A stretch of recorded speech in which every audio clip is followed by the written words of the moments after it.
Moi, ce que j'ai vraiment beaucoup aimé dans ce film, c'est un peu un mélange de plein de choses. On a un peu une trame un peu shakespearienne, il y a des passages un peu western. Déjà, le titre évoque hein, la culture western.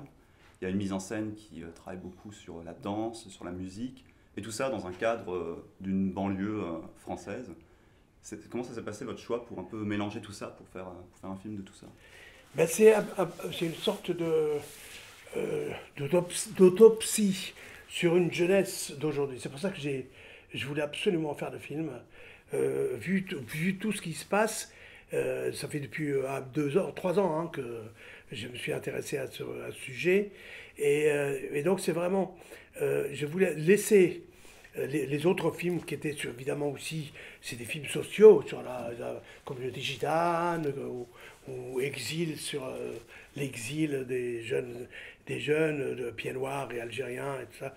Et donc là, c'est vraiment cette jeunesse d'aujourd'hui qui m'a inspiré et surtout, j'avais envie de les aider. Mais pas les aider en leur donnant raison en tout, mais les aider en disant attends, quand tu es jeune aujourd'hui, et tu as 16 ans ou 18 ans, et que tu as été recalé en classe, et que tes parents ils sont au chômage, ils ont été déjà il y a 10 ans, maintenant c'est une nouvelle crise économique, une nouvelle fois, il y a eu trois depuis les années 70, et maintenant encore une nouvelle il n'y a pas longtemps, il y a 3 ou 4 ans où elle a fait mal, où tous les gens n'ont pas de fric, ils vivent dans un petit réduit, et donc il n'a pas de métier, il a 18 ans, il est considéré par sa famille pas bien, parce que de toute façon il n'y aura pas de dialogue entre la famille, vous savez bien.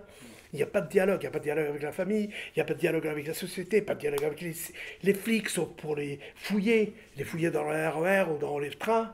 Il n'y a pas de dialogue avec les juges, parce que même les juges ils disent alors, qu'est-ce que tu fais de ta vie? Qu'est-ce que tu fais? Qu'est-ce que tu veux dire à un juge quand il te dit, quand tu as 18 ans, qui dit qu'est-ce que tu veux faire toute ta vie? Rien. Que tu veux faire rien. Tu attends l'opportunité de faire quelque chose.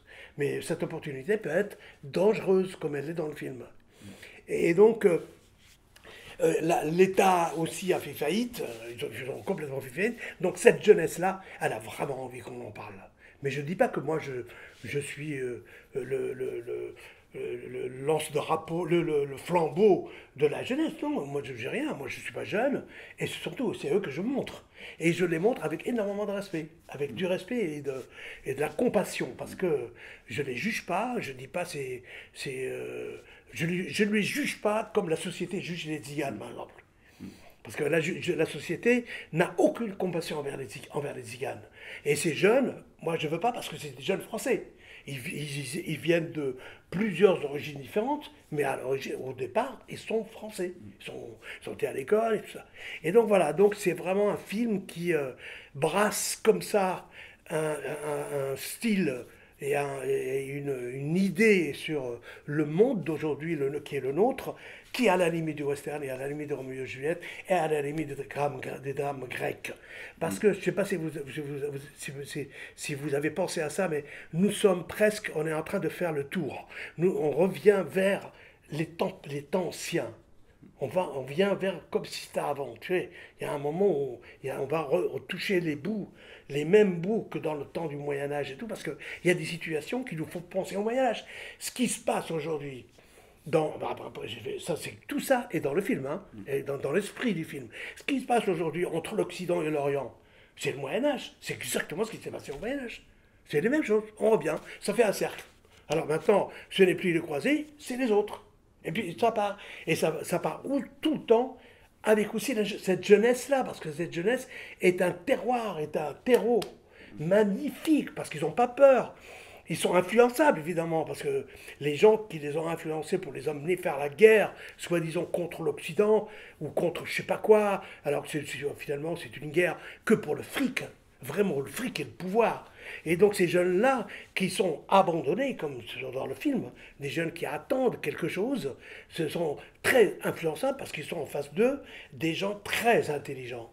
Des gens très intelligents qui baratinent, qui ont le pouvoir sur un jeune qui est en faiblesse, sur un jeune qui est mal dans sa peau, si tu lui dis demain, si tu lui dis viens avec moi chez nous, ou là où je t'amène, c'est presque le paradis, tu te rendras utile dans ta vie qu'il n'est rien et tout ça, et tu commences à le baratiner, 15 jours après il te suit. Hein.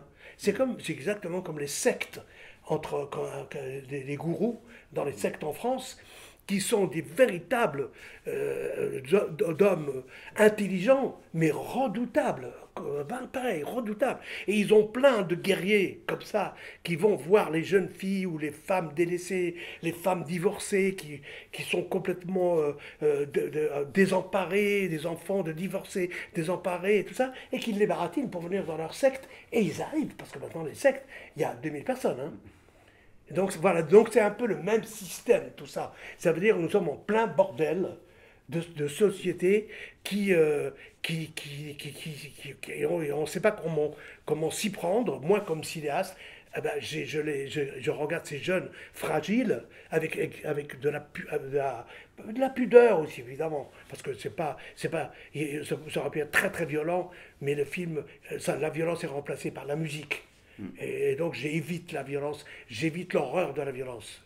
Justement, les confrontations sont faites de manière très musicale, très chorégraphiée, très dansée. Oui. Il y a cette scène qui est magnifique dans la rue où les deux clans s'affrontent entre les Turcs et les oui, Tziganes. Tout à fait. C'est une scène vraiment magnifique. Ça s'est passé comment justement pour travailler cette scène, la chorégraphie avec les danses tziganes, etc. Oui, mais c'est vraiment le talent des musiciens. Moi, parce que c'est pas que c'est un talent, moi j'ai pas peur de la musique. C'est un truc dont j'ai pas peur dans le monde, c'est la musique et le cinéma. Le cinéma, j'ai pas peur. J'ai pas peur de la caméra, j'ai pas peur des équipes, j'ai pas peur des producteurs, absolument pas. Je n'ai pas peur du public et je n'ai pas peur des critiques, absolument pas. Et donc, ce qui fait que je suis libre un peu partout, quoi. Et donc, j'arrive à faire des choses assez inouïes, parce que quand je dis aux musiciens, on va faire une scène où il y aura de la musique, mais par contre, pas une note de musique ne sortira d'un instrument, presque en direct, quoi. On ne va pas faire une comédie musicale. Et par contre, que toute la musique sortira des mains des gamins, des mains des gens, des jeunes qui s'affrontent.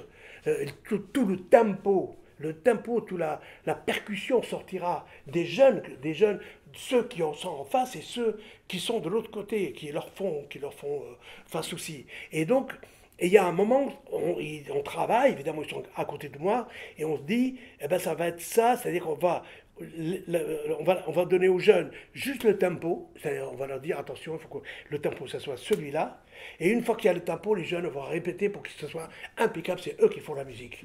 Parce que quand tu fais comme ça, ou tu fais comme ça, ou tu fais comme ça, c'est toujours un genre de percussion mais avec un ton. Et donc, tu as la fureur quand tu fais ça. Il y a de la violence. Et donc, tout le film a été construit par ça. Ce qu'on a rajouté, ce que j'ai rajouté, moi, un peu, c'est que je connais les deux ethnies, les deux origines de ces gamins. Je ne dis pas que ces gamins sont une ethnie, c'est pas une ethnie, c'est des Français. Et donc, ils ont des origines lointaines.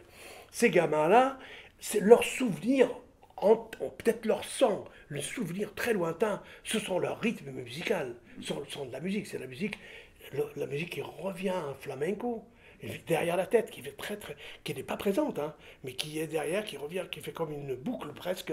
Après, elle va de l'autre côté, là où sont les Turcs, et tout d'un coup, c'est l'origine turque de l'Anatolie qui revient, qui est là où sont partis les grands-pères. Et donc ça devient comme une carte géographique sonore de ces deux bandes. Ça revient de manière très forte, parce qu'il y a un des personnages qui est presque plus que motivé par la vengeance, parce qu'il a été déshonoré. C'est des traditions anciennes que presque ses parents ne reconnaissent plus. Le code, oui. Parce que ses parents ont abandonné cette coutume qui est la coutume horrible dans le monde aujourd'hui, avec d'autres évidemment, mais celle-là c'est la pire.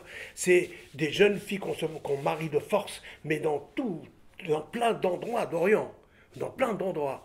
Et donc en Turquie, bien sûr, et le gouvernement turc essaye de se battre pour enlever cette tradition. Et une jeune fille qui est à l'école, turque, qui apprend, qui a le niveau, pas le bac, mais qui presque va passer le bac et après partir dans les grandes études, vers 16 ans, ils l'arrêtent et ils lui disent de se marier.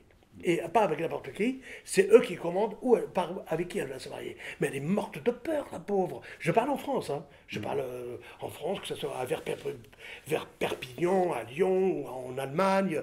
Et donc cette jeune fille, à 16 ans, elle est morte de peur. Elle n'a pas du tout envie de se marier, alors qu'elle avait envie de faire des études. Elle connaît Rimbaud, elle étudie Rimbaud, Baudelaire, Shakespeare.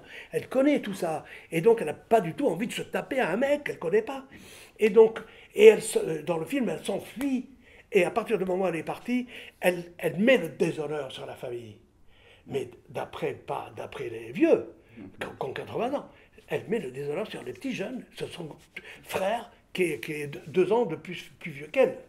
Et c'est sur lui qu'elle met le déshonneur, alors qu'avant, il ne connaissait même pas cette tradition. Et tout d'un coup, parce qu'il n'a rien à faire, comme je vous ai dit tout à l'heure avec ces jeunes, il n'a rien à foutre, il n'a rien à faire que d'être derrière les murs en train d'attendre quelque chose pour se rendre, comme je te dis, utile. Et bien, tout d'un coup, il se rend utile en cherchant cette tradition affreuse, en la sortant des fagots, derrière les fagots.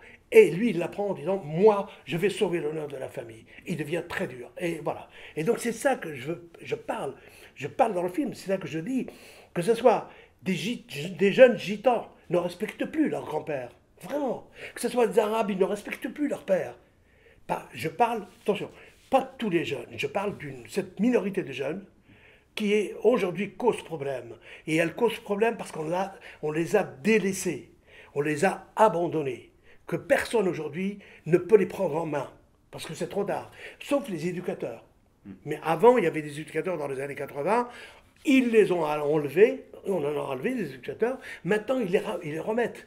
Et ils remettent non seulement les éducateurs, mais aussi des accompagnants dans les rues, dans les trucs, des gens qui sont pas des psychologues, des gens un peu comme les éducateurs, mais qui ont un peu de philosophie pour travailler avec les gosses, quoi.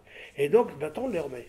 Justement, cet éducateur, Geronimo, c'est le titre du film, c'est le nom du personnage. Oui, c'est un nom un peu particulier. Non, c'est-à-dire quand on donne un nom, on dit Chantal, ça peut être Chantal, Chantal, Carmen, ce qu'on veut, mais il y a aussi, on peut dire, en disant même Carmen, quand on donne le nom de Carmen, on véhicule à travers ce nom tout 500 ans de l'histoire de la littérature française, c'est Mérimée. Ou quand on dit Geronimo, c'est-à-dire qu'elle véhicule avec son nom un Apache qui a été trahi,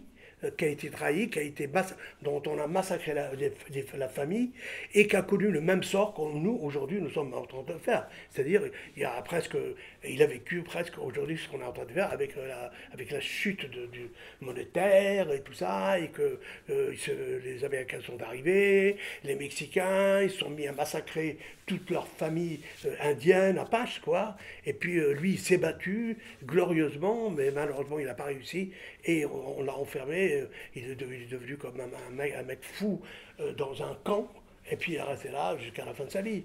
Et donc tout d'un coup, ce nom de Geronimo, de la fille qui s'appelle Céline Salette dans le film, qu'a le nom Geronimo, elle trimballe avec elle tout un passé qui n'appartient pas à elle, mais qui appartient à la bravoure. Juste peut-être une dernière question. Vous parliez de la dimension mythologique du film, de la tragédie grecque, il y a aussi des décors qui travaillent un peu cette dimension. La scène de fin, enfin une des scènes de fin qui se passe dans cette usine à Tag, complètement labyrinthique, assez bizarre, qui est en même temps très réaliste et en même temps qui a un côté un peu mythologique. C'est des décors réels ou ils sont créés Non, ils sont créés, ils sont réels, mais c'est leur décor à eux. Moi, quand j'ai trouvé ces décors-là, c'est parce que je voulais des décors libres, des décors qui ne me freinent pas, des décors libres. Il y en a très peu aujourd'hui. Tu vois, dans les centres-villes, dans les rues piétonnes, il n'y a pas de place. Hein, donc tu ne peux pas tourner. Et ces décors-là, ils sont libres, ils sont immenses. Et ils me font penser à ces ruines romaines. C'est comme les ruines romaines, on dirait Pompéi un peu. Ils sont là comme ça, tu peux te balader au milieu, c'est immense. Et donc, et pourtant, ça a eu un passé avant, qui était un passé glorieux, où il y avait tout à Pompéi, il y avait des bordels, il y avait des savants, des prostituées, il y avait de tout. Et pourtant, aujourd'hui, c'est des ruines, c'est un peu comme ça. Merci. Merci à vous. Merci.